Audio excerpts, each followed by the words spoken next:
So they say no plan survives first contact, and there's no reason why my trip to Nome should be any different. So I knew I was going to have to solve a lot of problems by the time all from going to Anchorage to Nome. I was just hoping that they didn't really start until after I left Anchorage.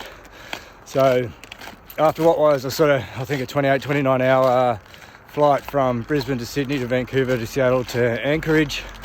So I turned up in Vancouver early this morning, I think, or lunchtime. My sled bag or my pulk bag wasn't there, so had to grab one of my bags and then go through customs. Unable to locate it. Turns out that when I checked in, they only checked in the one bag tag number, so I've got two bags registered to the same tag, so they're telling me that that bag was with me, which technically I suppose it was.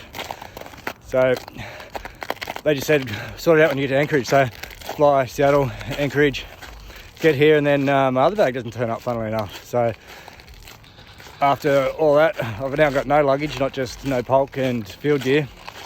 So I went, and thankfully the very polite young lady, Alaskan Airlines baggage counter, was able to locate the bag for me. Turns out the pulk never left Sydney, and the other bag should be here fairly soon anyway, so hopefully it shouldn't be a problem. Just a day or two without any gear, which is not really that big a deal at the end of the day, as long as it gets here.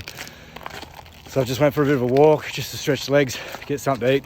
Just walking through Midtown Anchorage at 1 o'clock in the morning, trying to find something that's open. So thankfully there's an all-night pharmacy or grocery. So grab something to eat, head back, get some sleep, and then look at solving some more problems tomorrow. So luckily I'd travelled early enough that losing my bags wasn't really an issue, because I'd gone over early enough to acclimatise, to set up my drop bag, set up my mail outs and everything else I needed to do, and just get some final few pieces of equipment.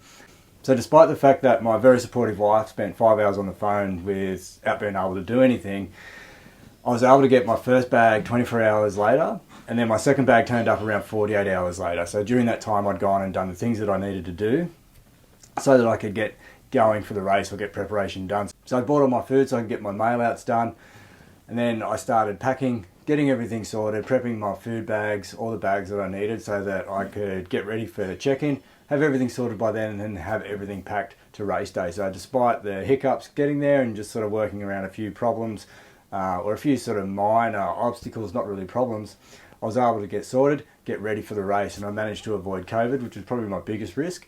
Got checked in, everything packed up, got there race morning, got out to the start, got ready to get into the race. So although I was feeling nervous and anxious, I was still excited to get out there and just see what I'd have to overcome, what would be in store for me, and then whether I could get this thing done or not.